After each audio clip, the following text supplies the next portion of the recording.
confused. What do you mean? You'll marry Ada? What? He gasped. You said you wanted to be a better man, she said, calm and firm. Start there. Make it right. Not for love. Not for passion. But for justice. Chuka sank to his knees. But Chioma, she shook her head. I loved you. And maybe a small part of me still does. But I refuse to enter a marriage built on the ashes of another woman's pain. I deserve peace. He began to cry. She wiped her own eyes and whispered, so does she. Then she walked away. And this time, she didn't look back. 1 month later in Asaba, Ada stood at her compound gate, arms folded. Chuka walked up slowly, holding the envelope in one hand.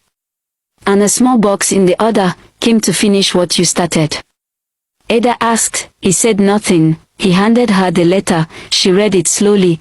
Tears formed in her eyes. Not for him. But for the girl who saw through the fog and chose light. Ada looked up. So, what now?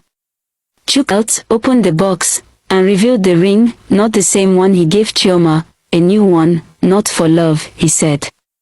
But for healing. If you let me do right by you.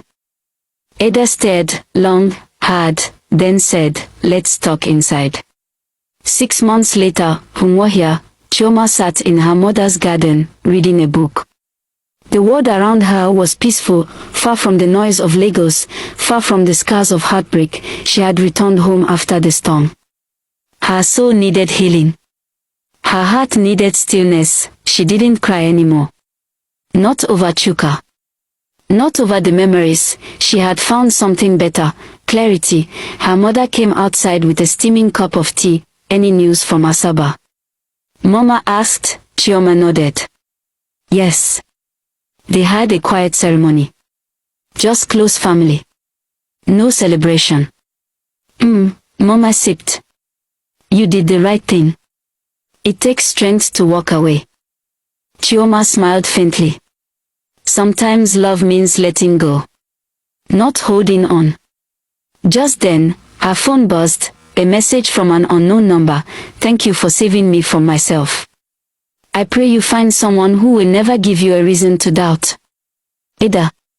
Chioma held the phone to her chest, closed her eyes, and breathed deeply. That chapter was closed, truly.